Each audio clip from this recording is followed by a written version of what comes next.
Hello, welcome back. I hope that you have been well.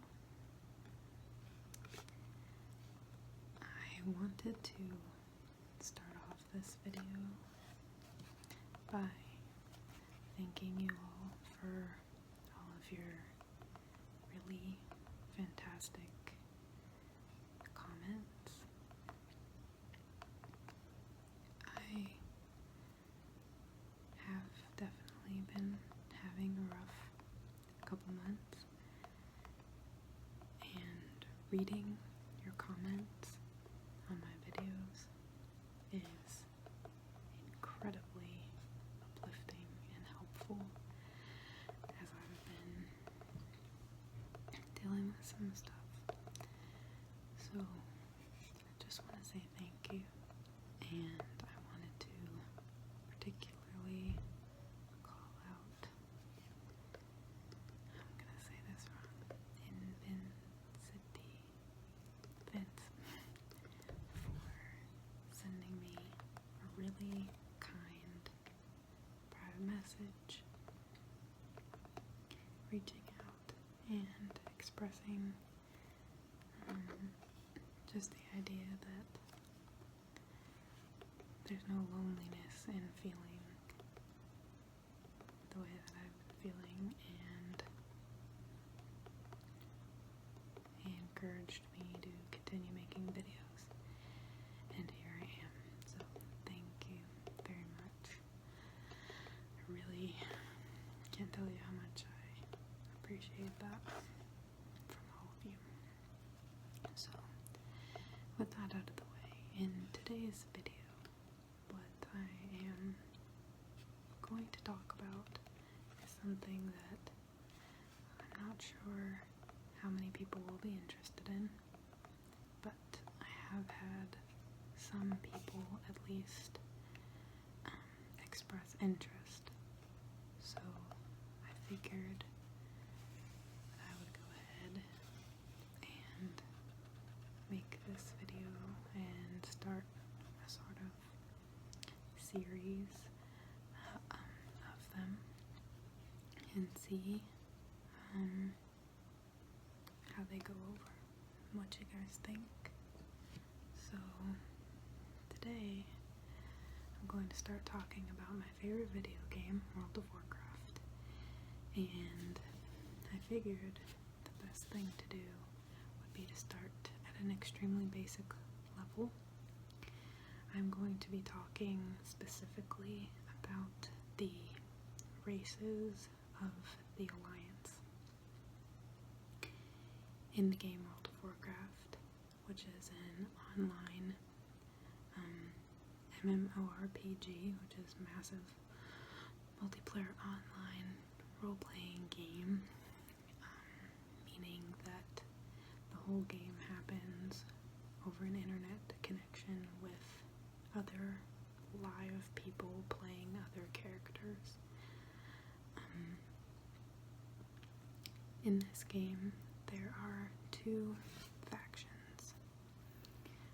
Factions are the Alliance and the Horde. Basically, if the countries of the world divvied up and just split into two instead of all the mini alliances that we have, that's as close as I can give you as an equivalent. Or for example, when it was the North versus the South in America. The factions aren't always at war with one another, but obviously there are reasons why certain races are on certain sides of the faction. So this is the Alliance symbol. It's like a lion head. And all of the races that I'm going to be talking about are characters that you can select, character models you can select to look like within the game, if you choose to be a member of the Alliance. I will do a separate video at another time talking about the character races that you can be if you choose to play Horde. I will also talk about, after that, the classes that you can play. Classes are basically like the abilities that you have. So, just to make it very simple, if I have the invisibility, the ability to turn invisible, and you don't, we would be different classes. That's not how this works, but just in case you've never been involved in the game at all, that's just a little differentiation between your race versus your class. Your race is what you look like. Your class dictates your capabilities. So the first race that I'm going to talk about, I figured we'd start very basic with humans. Humans are descendants of the Vrykul, which are sort of half giants. They are the youngest race on all of Azeroth, which is the planet, we'll say, that all of these races, Horde and Alliance, live on. So they are the least, they've been around for the shortest period of time, but they're also the most populous. So in the lore anyway, the majority of citizens on Azeroth are humans. They initially lived sort of similarly to the way that Native Americans lived, in the sense that they almost had little tribes. They didn't really settle down or team up together, sort of like families, but as time went on, the trolls who were inhabiting similar areas started getting together in groups and forming organized attacks on the humans. So that was when the humans started actually banding together and sort of becoming more civilized.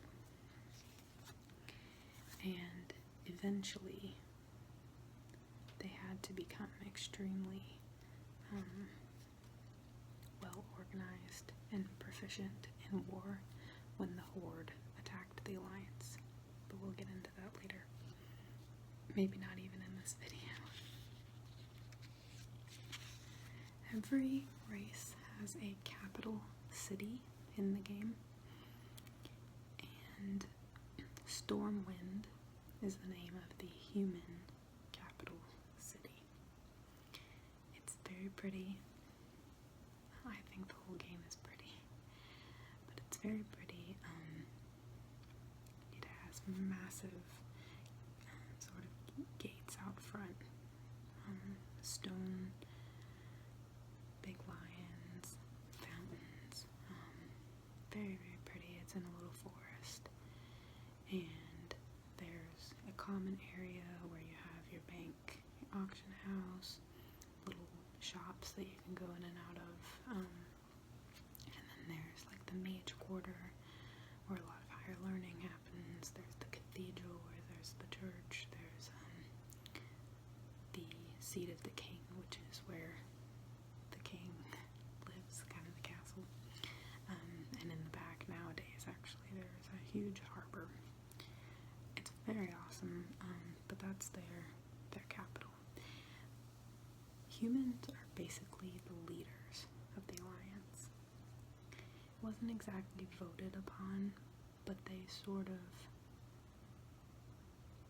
helped these races all come together to form what is now called the Alliance, much in the same way that I would credit orcs with creating the Horde.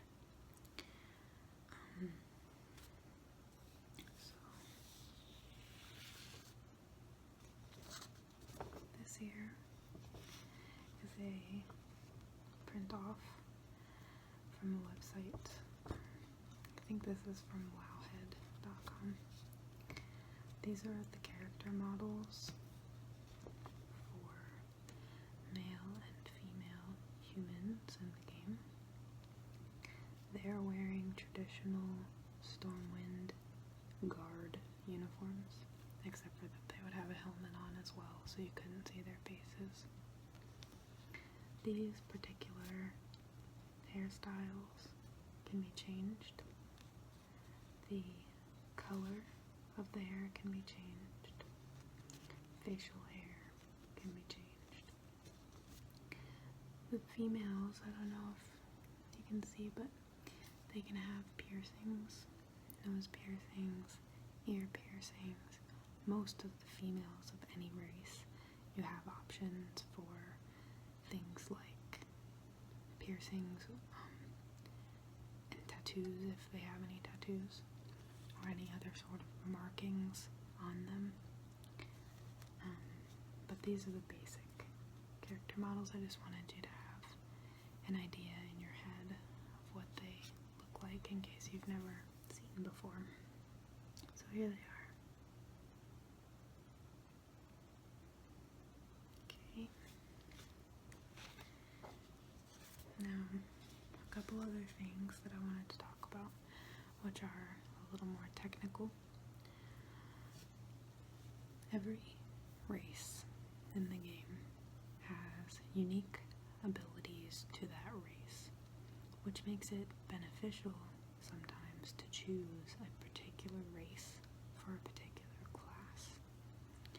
Lots of people just pick their race based on looks. Some people really prefer the look of a night elf to a dwarf, so they will choose that accordingly. Other people might have a funny name in their head for, say, someone who's really small, so they will choose to be a gnome. But people who play the game very seriously, or just those who care, will choose their race based on the racial abilities. So as a human, you get 10% reputation gains, which means there are a bunch of other mini factions, I guess, in the game that people cannot be. There are factions only for the computer programmed NPCs, and sometimes it's beneficial in the game to make those people like you by increasing your reputation with them. So maybe you will do tasks for them and gain reputation. So if you are human, you automatically gain reputation 10% faster than any other race. They also have an ability that is very useful when fighting other players, in which you can hit a button and erase any spell that someone has, or ability that someone has put on you, that makes your character run slower, or makes it so you can't control your character. So any movement, impairment, or loss of control of your character, there's a single button you can hit every couple of minutes that will erase that. So if someone's attacking you and they think that they're going to beat you because they used an ability on you that ordinarily would make you not be able to control your character for a certain period of time, you can hit this button and get out of that and surprise them.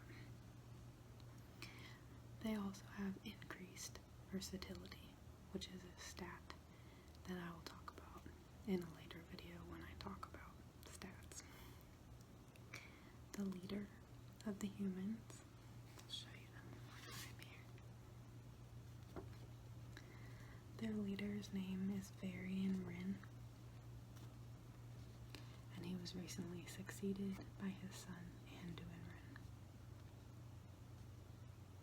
So the king of Stormwind is now Anduin Wren. He looks similar to this guy, but he's got blonde hair. The other unique thing about every race, aside from having their own capital city, they have their own mount as well. And the human mount is simply a horse. So that is all the information about the human race. Well, at least what we're going to talk about today. The next race that I wanted to talk about is still quite similar to humans, so I figured this will be an easy transition. They are dwarves. Dwarves are descendants of the earthen. Earthen are rock-like creatures. They are mobile stone formations. However, there was a curse called Curse of the Flesh that was put on some of these earthen, which created the dwarfs. There are 3 clans among the dwarves themselves. They are the Bronzebeards, the Wild Hammers, and the Dark Irons.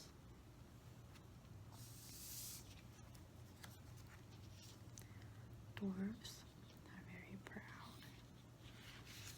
They're very strong, and they're very funny.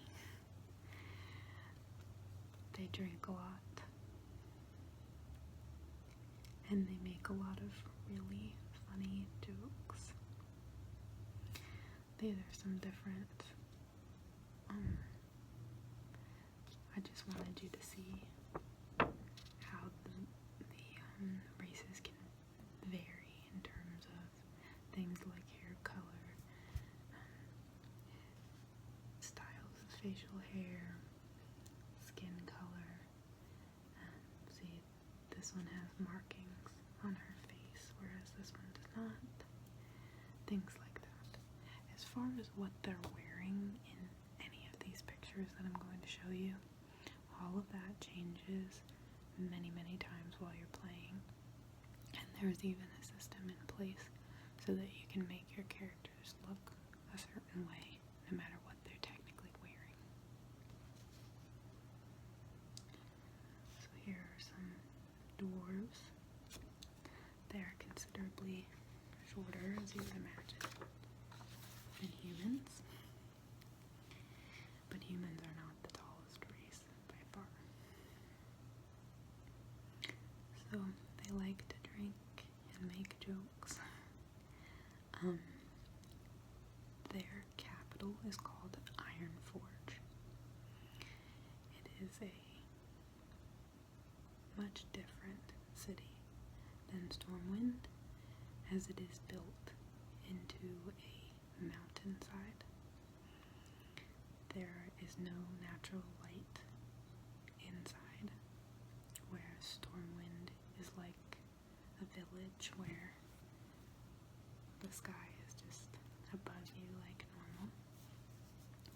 Ironforge is all indoors, and as the name might suggest, is a large forge in the center of Ironforge.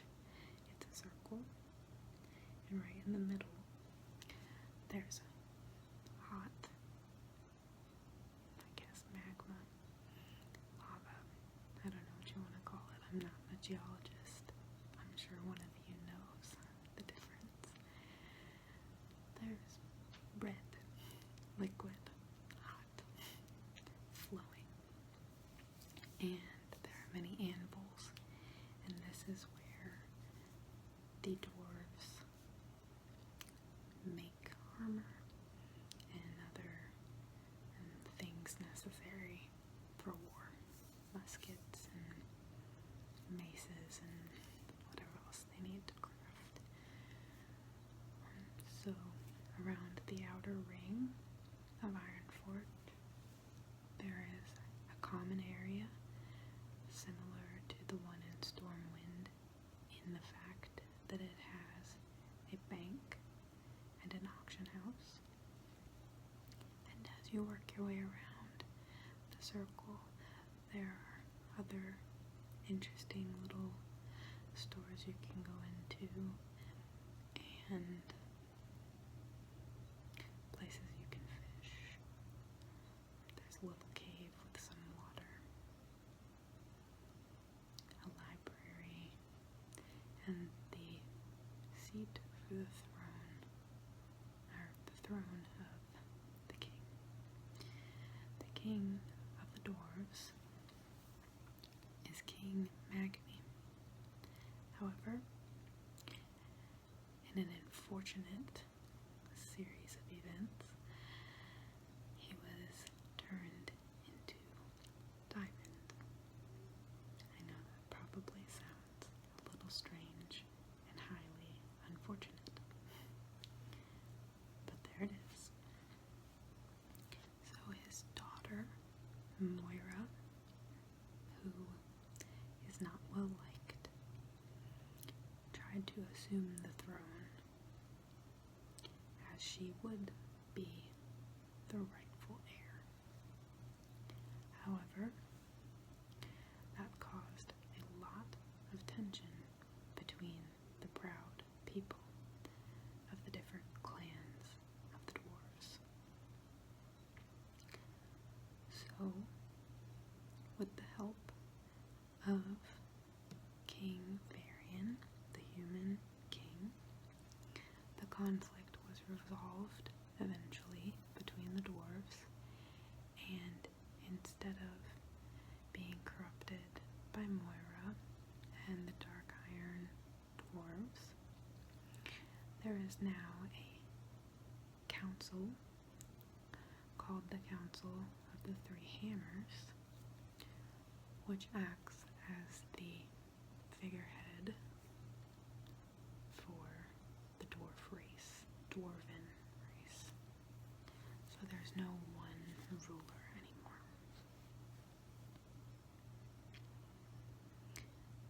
The dwarves also have racials.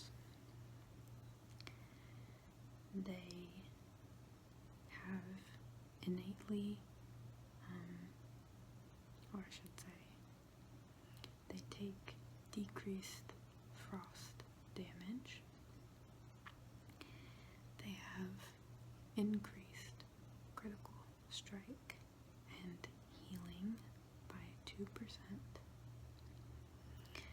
They have a racial called Stone Form, which, if you remember, the dwarves are descendants of the earthen, who are stone creatures, and when they use stone form, they are able to channel some of that ancestry and take 10% less physical damage for 8 seconds,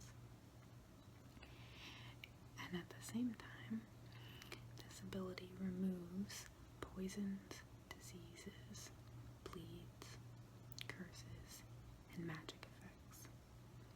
So if they have anything damaging them at the time that falls into one of those categories, it will be removed.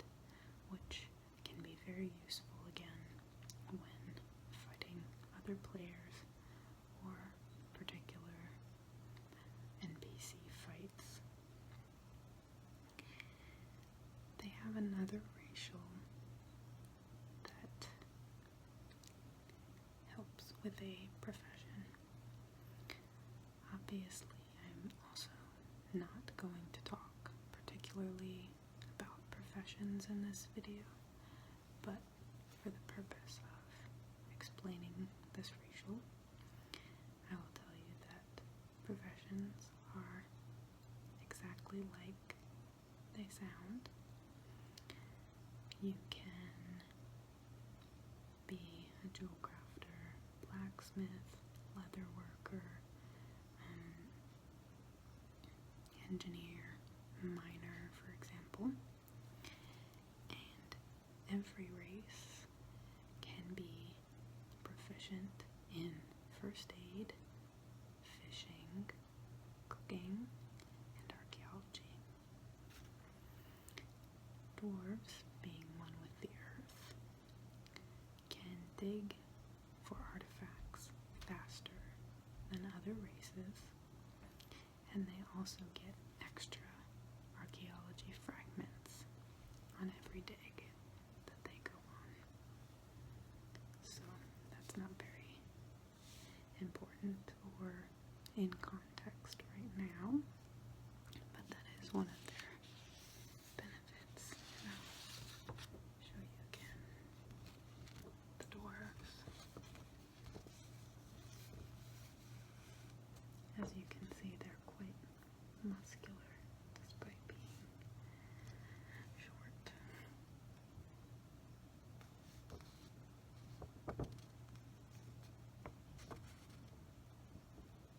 I think all dwarf males look old.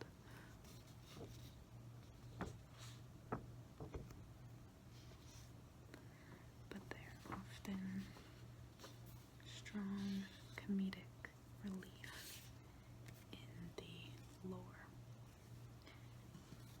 There are many books associated with the World of Warcraft, and I've read all of them, and they're fantastic, even if you're not a player of the game. They're a lovely fantasy world with really great plot lines, and I highly recommend reading them if you enjoy reading, especially fantasy. And I would start with any of the books written by Christie Golden.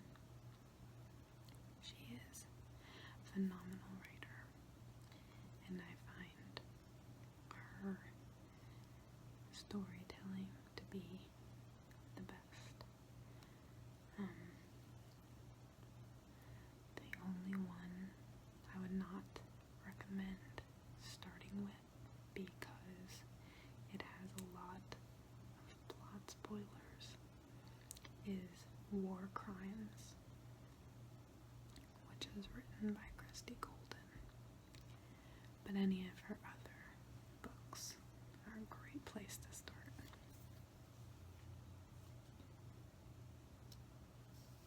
The next race, in opposition to the humans, is one of the oldest races, period. They're ancient. They're called the Night Elves. They have been around for tens of thousands of years, and they had been kept immortal by the World Tree. In recent years, very recent if you're a Night Elf, the World Tree has been corrupted, and Night Elves are still dealing with the fact that they are no longer immortal. Night Elves have a very long history of fighting against the primary enemy in World of Warcraft, which is the Burning Legion. Horde and Alliance have their differences and do still fight each other from time to time. They are quite good about banding together against a common enemy, and their greatest enemy and most frequent enemy is the Burning Legion, led by the Titan named Sargeras. The Night Elves have a capital city called Darnassus. For anyone else who loves the color purple, you will love Darnassus. It is beautiful, enchanting, romantic, and very difficult to navigate if you can't fly. It too is in a circular shape, but there are many more areas branching off of the circle that make it, in my opinion, more difficult to navigate than Ironforge.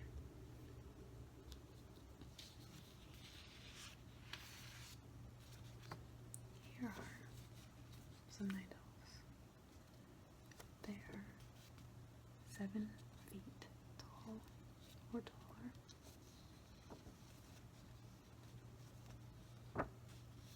Taller than your humans.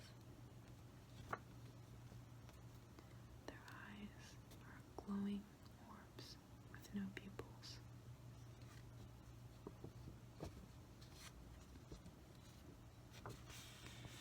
In my opinion, they have the best hairstyles and hair colors.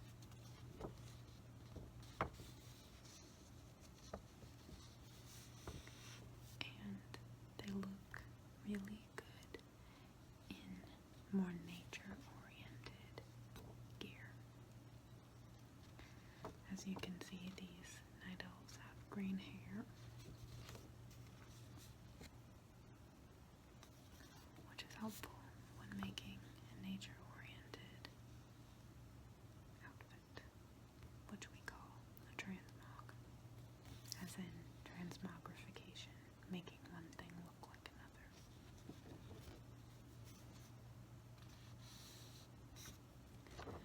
Night elves are considered very beautiful, and as such, there is a lot of fan art of night elves. A lot of sexual fan art as well, but some very incredible drawings of night elves out there on the internet.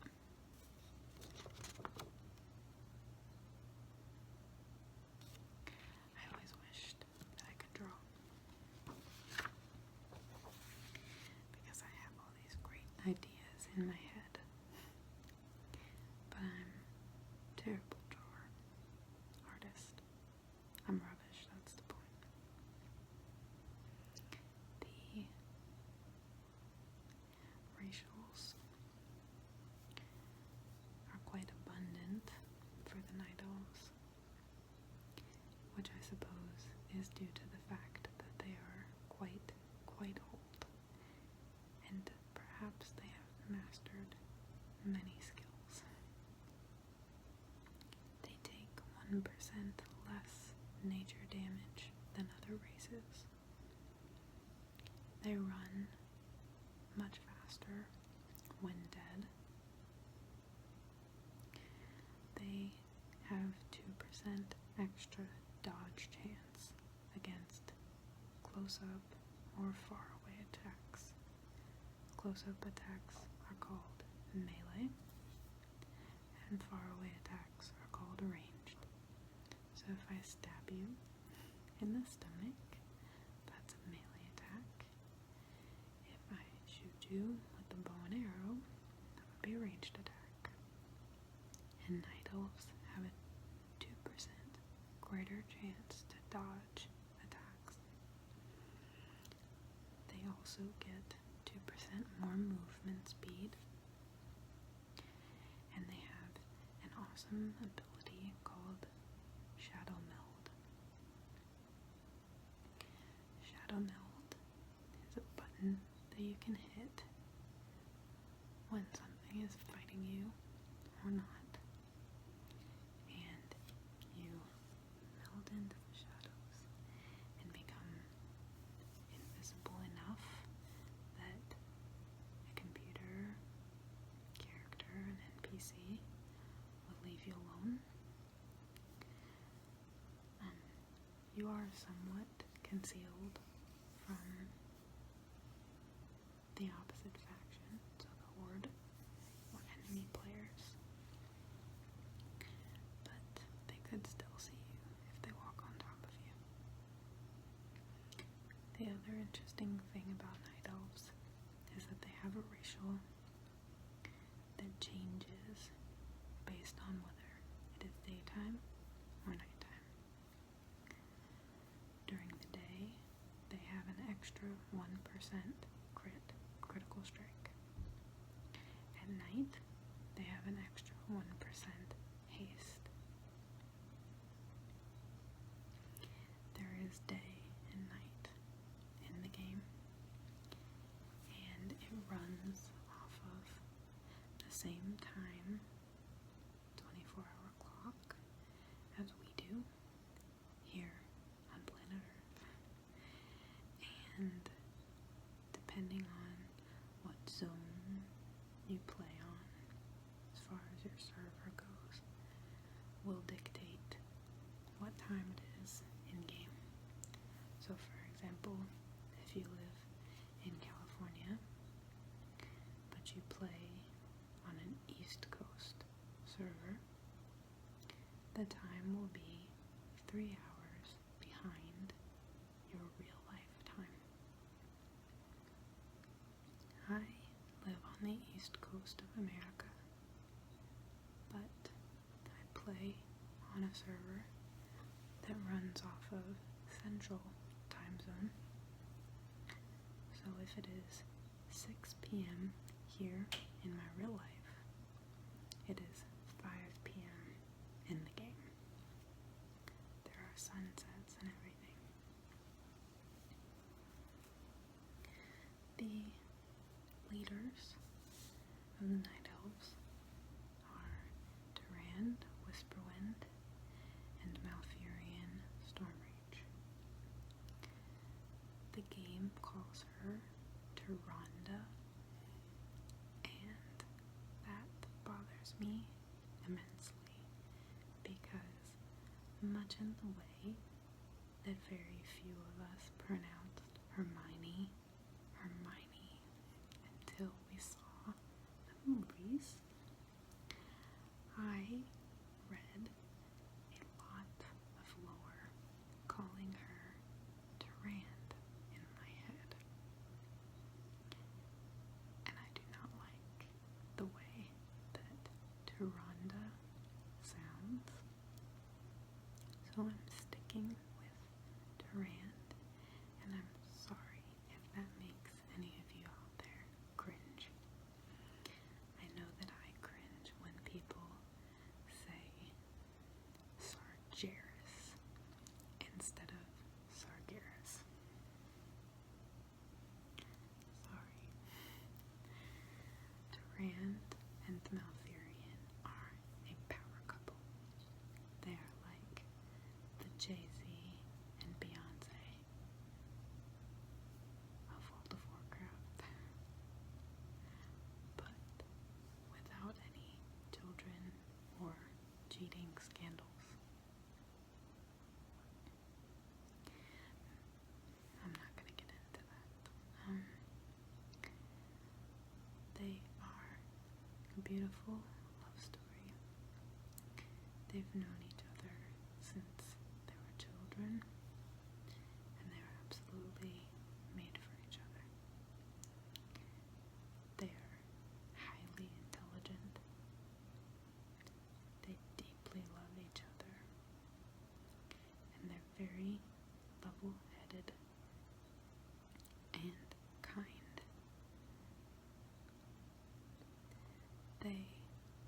same race, but different classes, which allows them to be a great team of leaders because they're able to listen to different views and stick up for what's right rather than what benefits them. They're one of my favorite couples in the lore. Almost my favorite. The racial mount for the Night Elves is called the Night Saber. It's a sort of panther, I think. I'm not sure that's the animal I'm thinking of, but we'll go with that. I also forgot to tell you that the dwarves' mount is a ram. Nice and strong like they are.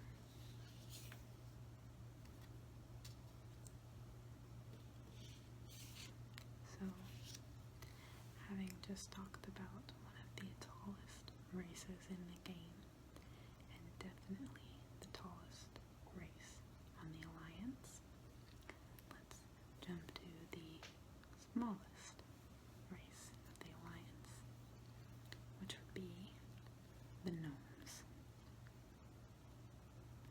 My first ever character was a gnome, and I loved her. That was over 10 years ago that I made her. There's not much known about the history of the gnomes,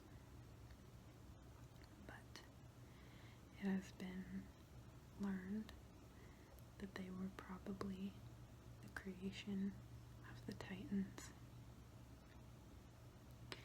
and similarly to their kin, the dwarves,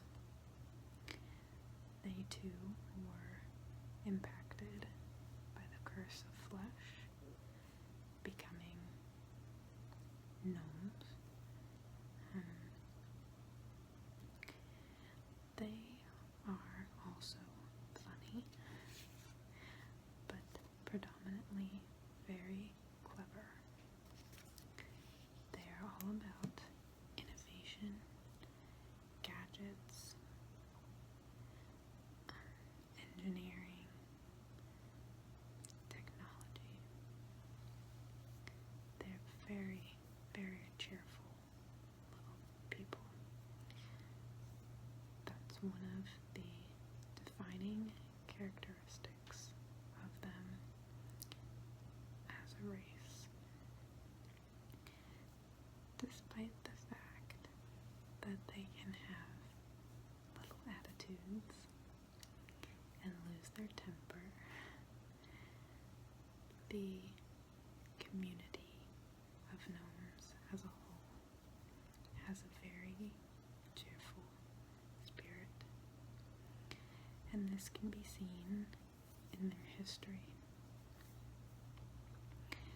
Their capital city is called Gnomergon, and you can often catch gnomes cheering for Gnomergon.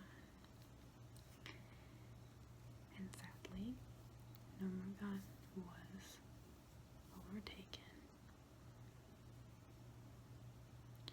At the time, the Alliance as a whole was in a war against a different foe,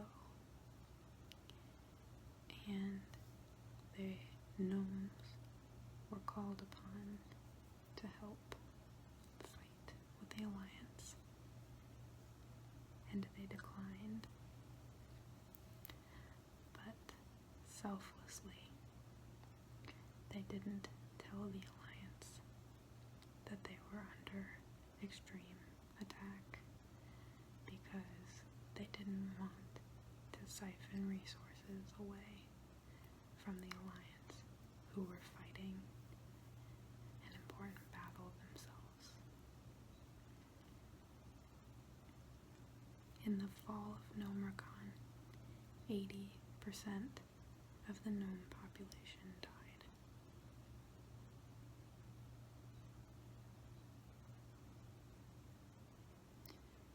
This all happened without the Alliance knowing,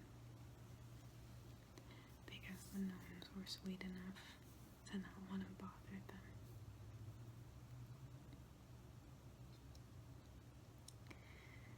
They are now located in Ironforge, in the Dwarven capital city, in a small area called Tinkertown, which is in the larger circle of Ironforge towards the back. And they are rebuilding Nomercon. The dwarves actually discovered the gnomes initially, and while they came off as a somewhat silly, strange, quirky race, it became unarguably clear that the gnomes are highly valuable because all of their inventions are huge for war purposes.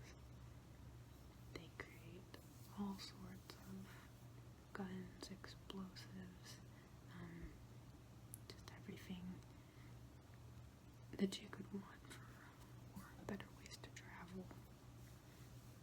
They're very efficient. So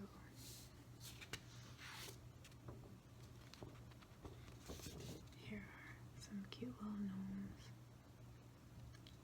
My character actually looked similar to this one in that they had the same hairstyle,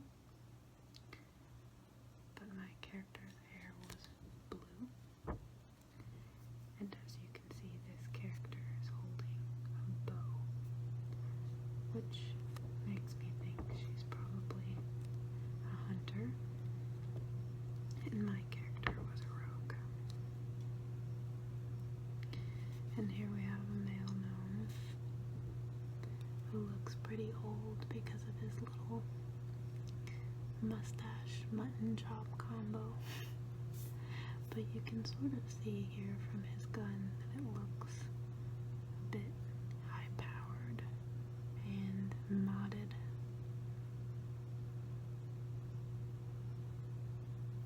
She looks really ready to fight. He looks like he could care less. I'm sure that he's thinking about his invention.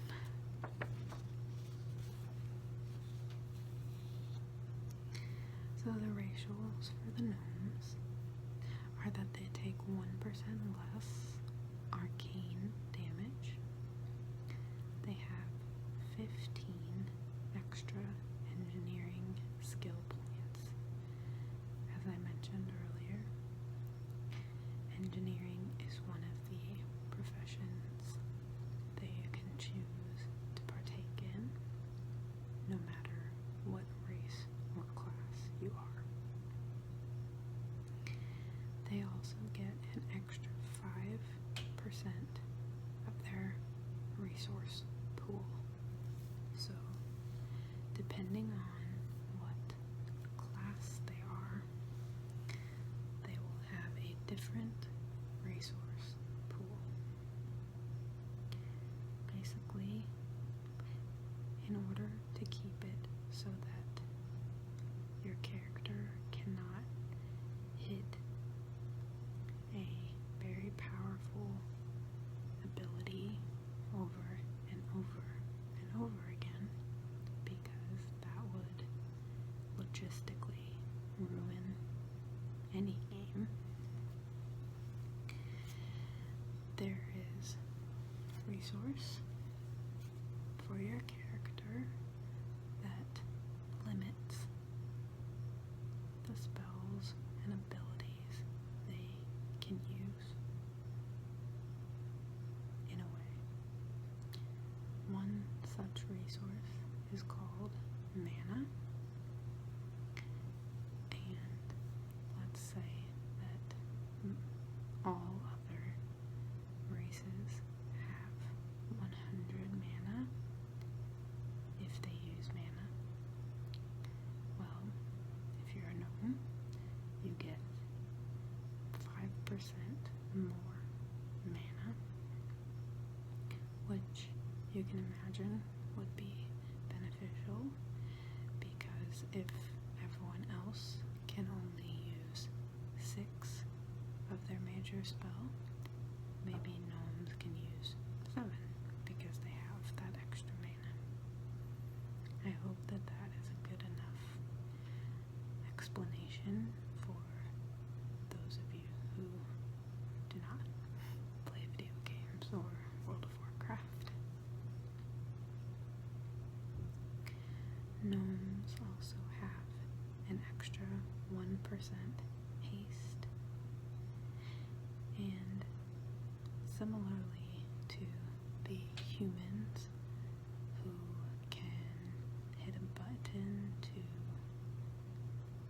get out of certain unfriendly spell effects, the gnomes can escape immobilizing effects or movement speed reduction effects by hitting a button that they have.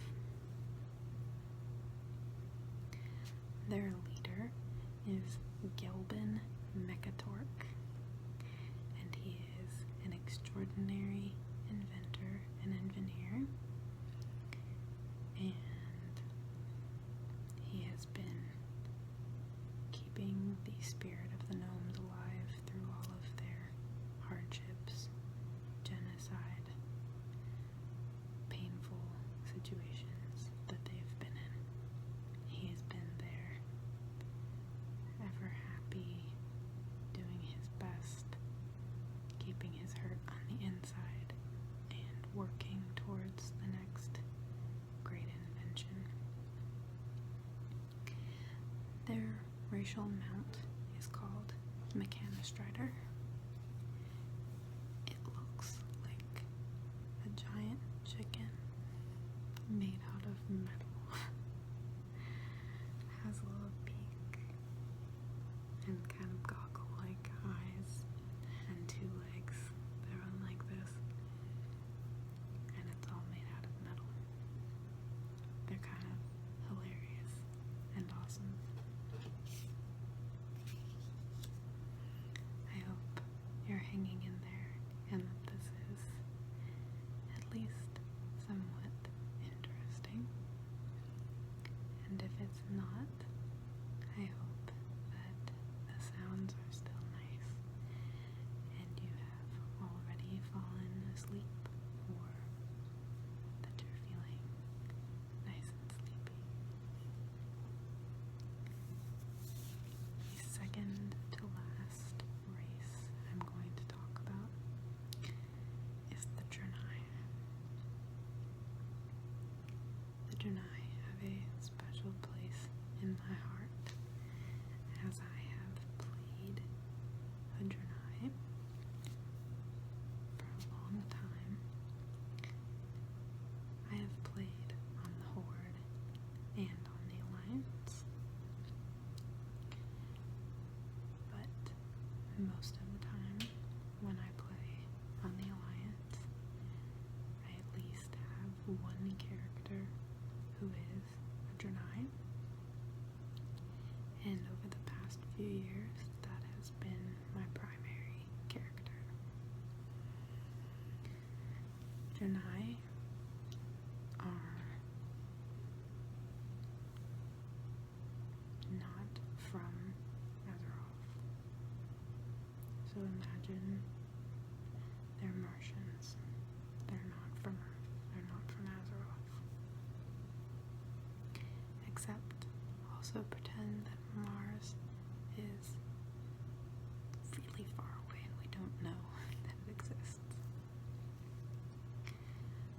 Draenei means exiled ones. Draenei were initially called Eredar. Their home planet, their Mars, was called Argus. The Eredar lived on Argus relatively happily.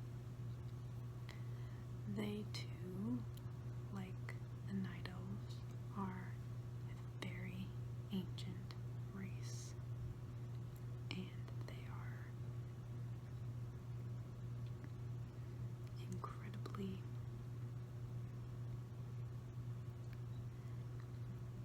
I don't know how to say, ahead of the time from everyone else, I suppose. They have wisdom and resources and power far beyond what any Azerothian races possess. The leaders of the Draenei, well, the Eredar, were Kil'jaeden, Archimonde, and Velen.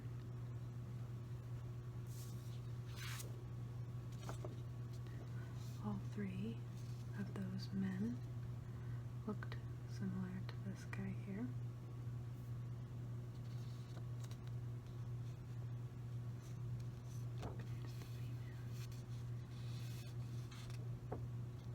These colors are very typical, similarly to the way that the humans were dressed in Stormwind Guard uniforms. This is about the equivalent for a Draenei. Sargeras, if you recall, is the leader of the evil group, the Burning Legion, and he found the Eredar on Argus. He is a Titan. He's massive, very powerful, and basically someone who helped created existence and planets and the universe. He's not the only one, but he is the only Titan who is hell-bent on destroying all of the planets. So, he is going around seeking out certain planets to eradicate them. And he found Argus, and he tried to bribe Kil'jaeden, Archimonde, and Velen, the leaders of the Eredar, to join him and be high-ranking bad guys. Kil'jaeden and Archimonde were on board, but Prophet Velen foresaw that this was not a good thing to do. He knew that Sargeras was going to bring destruction and harm to his people, so he gathered as many of them as he could and escaped.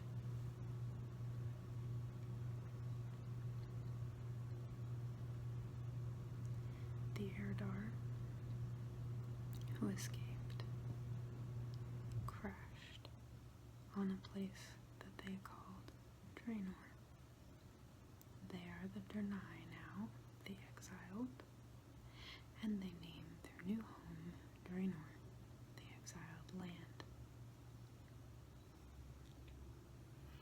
The people who already lived on Draenor, which is basically a continent on Azeroth. So imagine imagine that those far, far away Martians crash land in Russia, but they call it Candle. This is the same situation. They call their new continent on Azeroth Draenor, but the people already living there, who are a horde, they're orcs. They call it the Outland.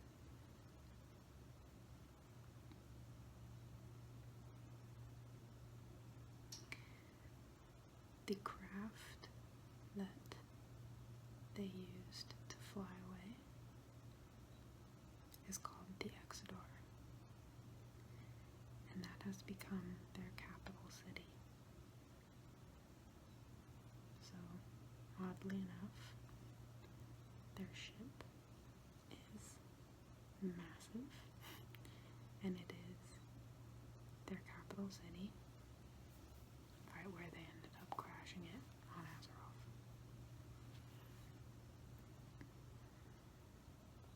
They lived in relative peace with the orcs, who seemed an extremely primitive race to them, but they weren't condescending or harmful to the orcs for a very long time. In the meantime, Prophet Velen, obviously, is the leader, became the leader, and Kil'jaeden, Archimonde, and Sargeras hate him. They are pissed that he escaped and that he didn't want to be a part of the Legion. Kil'jaeden and Archimonde are mainly upset because the three of them had been like brothers. So they feel that Velen has betrayed them. And whereas Velen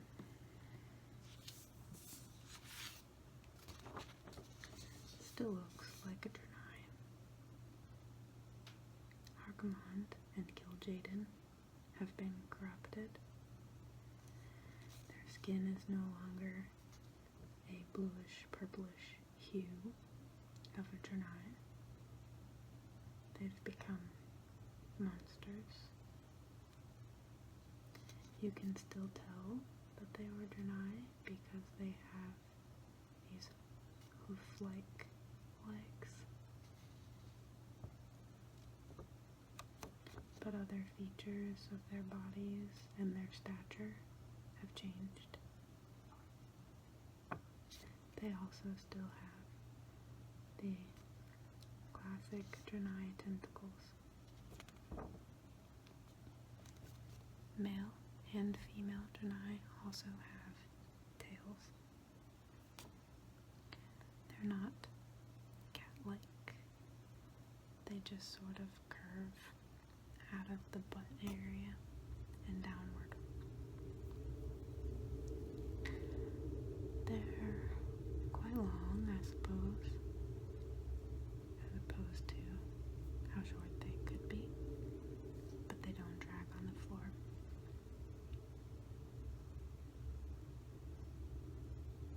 Everyone's just used to it.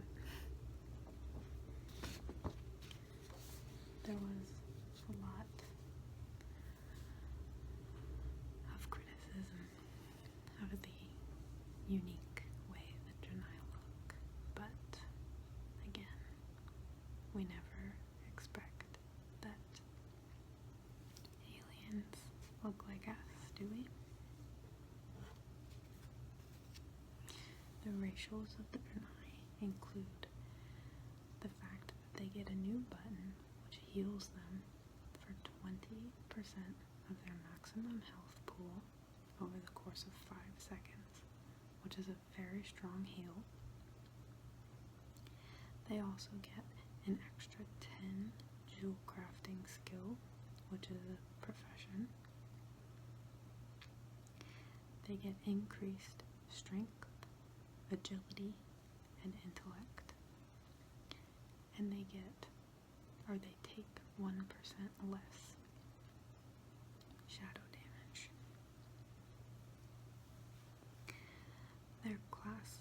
Their racial mount is an eloASMR, which is sort of like an elephant, but a bit different.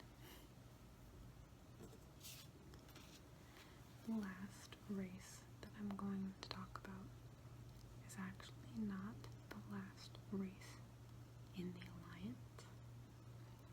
There is one more race that I'm not going to talk about in this video. They are the Pandaren, which, yes, are pandas. And the reason why I'm not talking about them in this video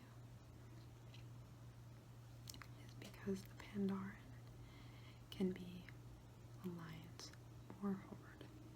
They get to choose. So they're not technically an Alliance only race.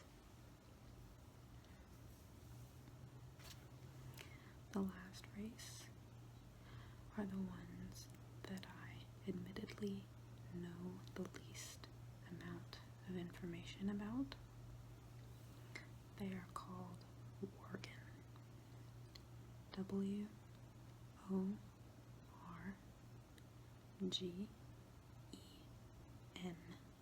Worgen. What I do know is that the original Worgen were Night Elves.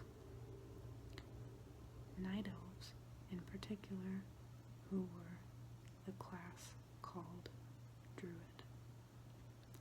So not all Night Elves are Druids, but the initial Worgens were Night Elf Druids.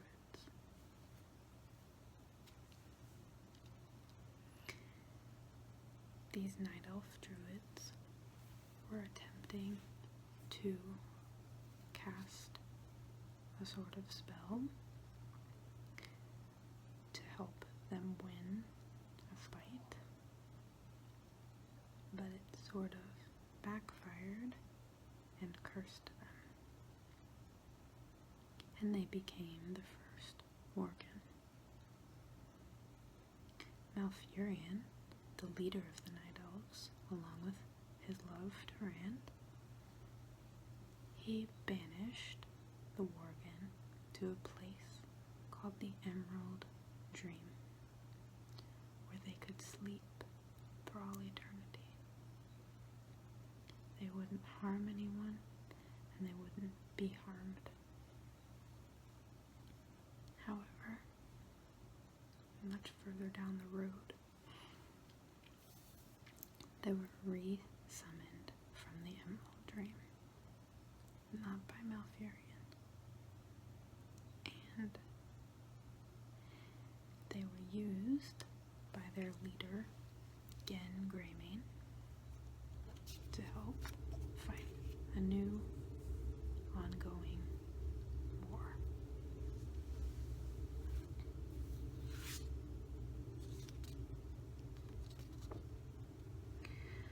Although the first Worgen were Night Elves, after they had been re-summoned, it worked much in the way that we imagine zombies working, where the Worgen could infect humans. And they did. This is a picture from a character creation screen, and the reason why there is a human in the background is because if you play a Worgen, you are also a human, and you can switch back and forth between your Worgen form and your human form.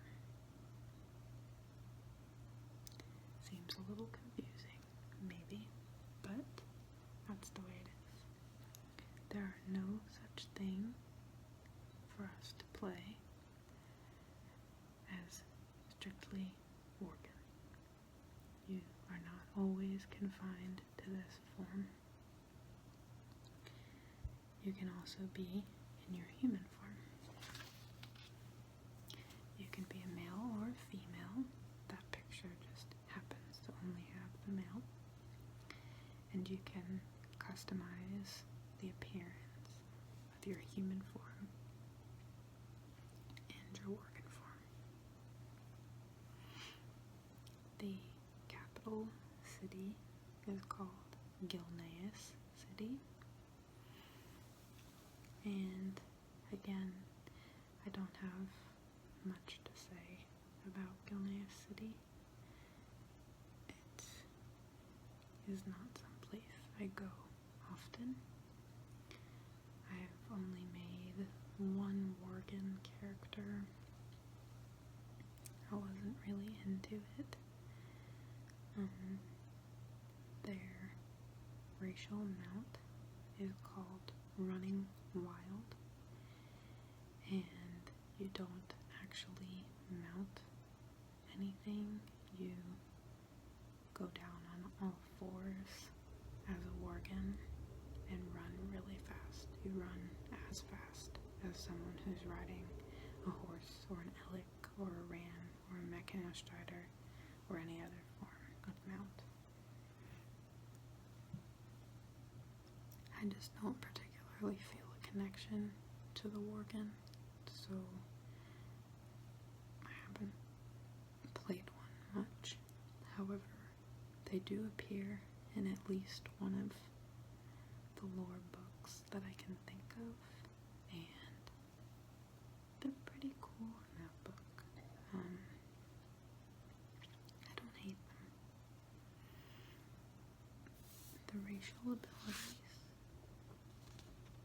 of the Worgen include that they take 1% less shadow damage and nature damage.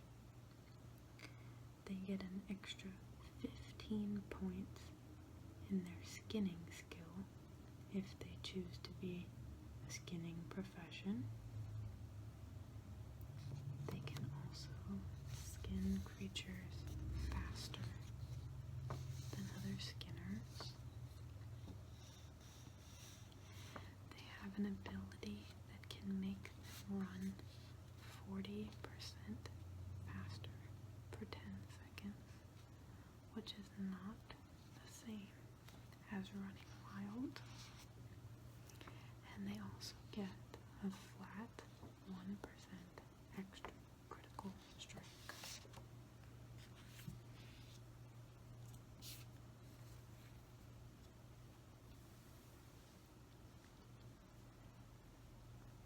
So again,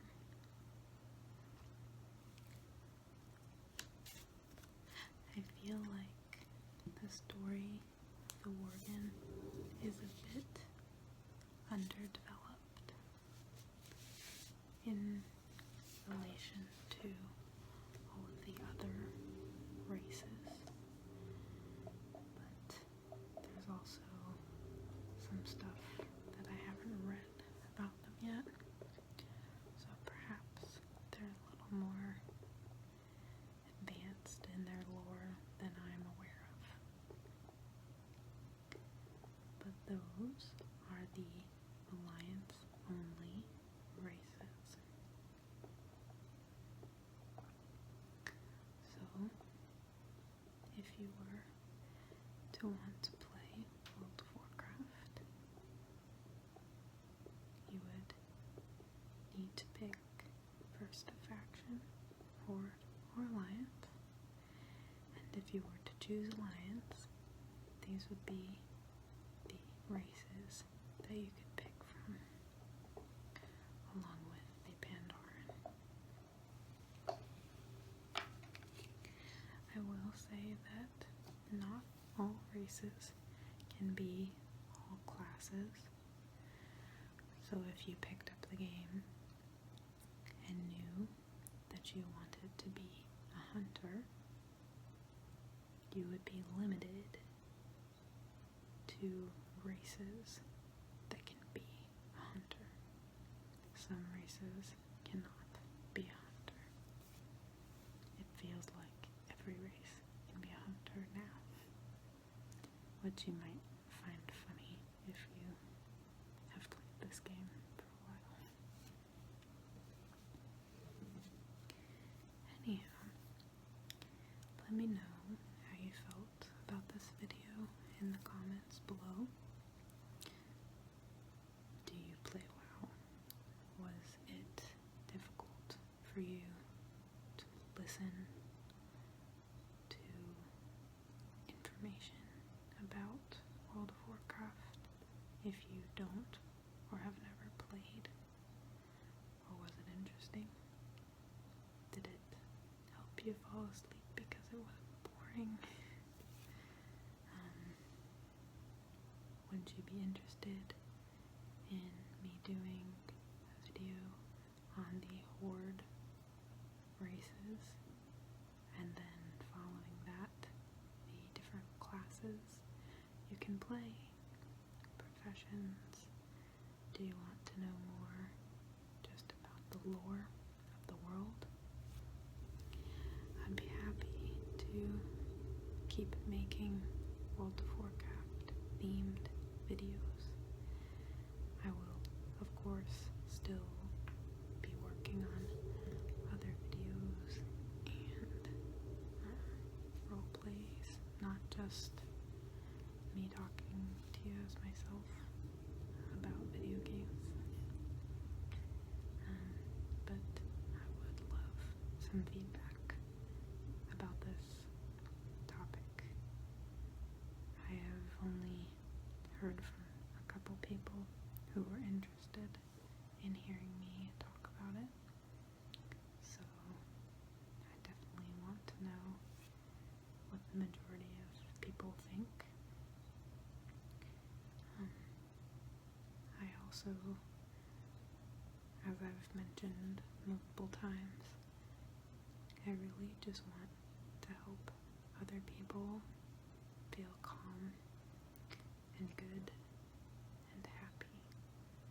So even if only 2 people enjoy these videos, even if only 1 person enjoys this sort of video, I will still make more. I just want to know how often I should make this sort of content in relation to something else. So, thank you so much for watching. I hope that you feel calm. I hope that you learned something. I hope that you sleep very well. And maybe one day you will try out World of Warcraft. If not, maybe you're a bookworm and you will take my word for it and read the books. They're fantastic. I could definitely make a video showing you all of the books that I have